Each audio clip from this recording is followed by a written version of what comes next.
express my appreciation of your significant commitment to helping to work with the members of this committee on trying to move forward with a strong product. And I hope that we will be able to achieve that. That being said, I do have concerns about the speed with which the process is being moved forward. I know that we're working right now off of a more than 200-page summary, which is, as we all know, is not even in legislative language yet, but would probably generate well over 1,000 pages of legislative language when it does actually get written into detail. And there is a new mark, I assume, that we're going to see early this afternoon that we haven't even yet been able to see or get a score on. We have over 500 amendments filed, and I suspect that more amendments will be requested to be filed once the new mark is brought forward. And and my understanding is that we are going to be expected to bring all of this to fruition within just a matter of the few days left in this week. I hope that we're going to have the time to work this through. Well, we'll work all night. You have a lot of time. I hear you, and I appreciate that. I've prepared for long, early mornings and late nights. But the bottom line here is that there are a lot of very significant and heartfelt beliefs about how we should approach reform of health care in our country, and there are a lot of concerns about the mark. I have a number of concerns myself about the mark that has been brought forward. For example, the plan will commit our country to almost $1 trillion in new spending at a time of unprecedented deficits and increasing public concern about rising debt. And this $856 billion cost estimate is an estimate of cost over 10 years, but the true cost is much higher because, as we know, the implementation of the major provisions of the bill are going to be delayed for a number of years, and we're only seeing about 6 years of the cost in that first 10-year cost estimate. Some are estimating that the full 10-year cost estimate will be much closer to $2 trillion, but the fact is we don't know what the full 10-year cost of the bill is going to be. The $856 billion plan is going to be paid for with $507 billion in cuts to government health care programs and $349 billion in new taxes. Most of the new taxes are going to be passed on to the consumers in the form of higher cost, from everything from contact lenses and hearing aids to health insurance premiums. And the taxes are going to go into effect immediately, even though the other major provisions will not go into effect until 4 years later. The United States already spends more than any other country on health care. And instead of reforming the system to spend this money more effectively, this proposal is going to commit us to spending even yet more without the kinds of reforms that I think will truly bend down the cost curve. Not carrying insurance, for example, could result in a fine as steep as much as $3,800 per family or $950 for an individual. And these new taxes are going to fall largely on the middle class, which is a direct break with President Obama's pledge not to raise taxes on anybody but the wealthy. I noted that this weekend there was quite a bit of talk in the news shows about whether or not this proposal even contains a tax or not. I think that it's pretty clear. The proposal itself states that the consequences for not maintaining insurance would be an excise tax, and makes it clear that the excise tax would be assessed through the tax code and applied as an additional amount of federal tax owed. Yet the President is saying that there is no new tax in the bill, that his pledge to avoid increasing taxes for those who make under $250,000 is honored. Yet last year in September he indicated that under his plan, no family making less than $250,000 a year will see any form of a tax increase. Not your income tax, not your payroll tax, not your capital gains taxes, not any of your taxes. And yet we see this major new proposal for more taxes before us now.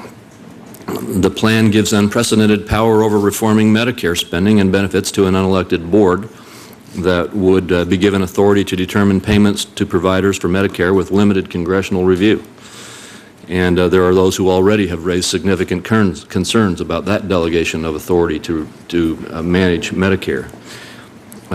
There's only a one-year fix for the payment system for physicians, so Congress will be forced to come back next year and in the future years, which I believe it should do on a permanent basis, and increase more spending and have more offsets in future years, because the bill does not totally address all of the health care spending pressures that we are seeing in the system. The cuts to the Medicare Advantage plan are going to break with the pledge that we can keep what we have. These cuts are going to force millions of seniors off of their current plans or reduce the benefits to them in an overwhelmingly popular program.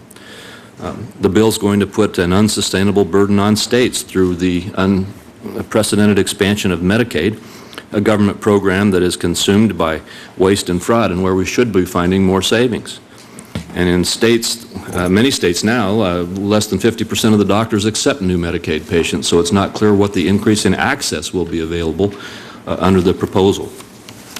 The President has said many times and has promised the American people, if you like your health care coverage, then that the coverage you currently have, you can keep it. That won't apply under this plan for those who have flexible spending accounts. You'll see their annual limits cut from $5,000 to $2,000. It won't apply to the millions of people on Medicare Advantage who will see their funding slashed by over $123 billion. It won't apply to people who choose now to pay for their own health care and will be forced to pay or be exposed to $20 billion in penalties. And it won't apply to those with health plans valued at more than $8,000 for singles or $21,000 for families, which includes many middle-class families who will then be facing the 35% excise tax that I just discussed. And so there are a lot of concerns that I think we need to be addressing, and I hope we will have the time to do so. It's well understood that these new fees being imposed on the various sectors of the industry that some of my colleagues have discussed are going to be passed right on to the consumers. I don't think that's very debatable. But there's also another hidden cost here that will be passed on to consumers, and that is that the excise taxes and other fees paid by businesses, which generally are deductible for income tax purposes, are not deductible under this proposal. And as a result, these costs also, I believe, are going to be passed on to the consumers. It's said that the bill bends the cost curve down, and it perhaps does so for federal spending. I'm not convinced of that yet. But I don't see that it bends the cost curve down for consumers, as these costs are going to be continually passed on.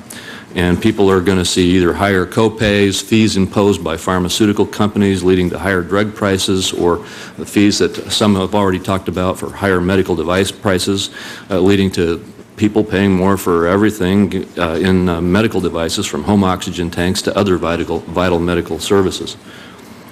And even more troubling is that the threshold for these excise taxes on insurance plans are indexed in the bill to the CPI for urban consumers, which almost certainly is going to grow at a rate slower than the medical CPI.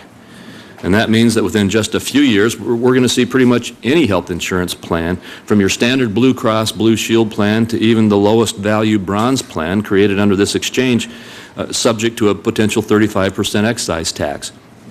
In fact, some estimates are that because the thresholds are not indexed to medical inflation, that the number of Americans subjected to the tax will almost triple in just 6 years. And we'll see a similar thing that we've seen with the alternative minimum tax, with it continuing to encroach year after year as a new tax and an increasingly higher tax on the middle class. Mr. Chairman, I think there are a lot of reforms that we can find agreement on that will bend the cost curve down and will increase access and will improve the quality of health care in our country. But as I've indicated, I have very significant concerns about a number of the provisions in this bill. And I look forward to working with you and the other members of this committee to craft legislation that will truly reach the kinds of results that Americans are asking for. And I thank you again for your effort on the issue.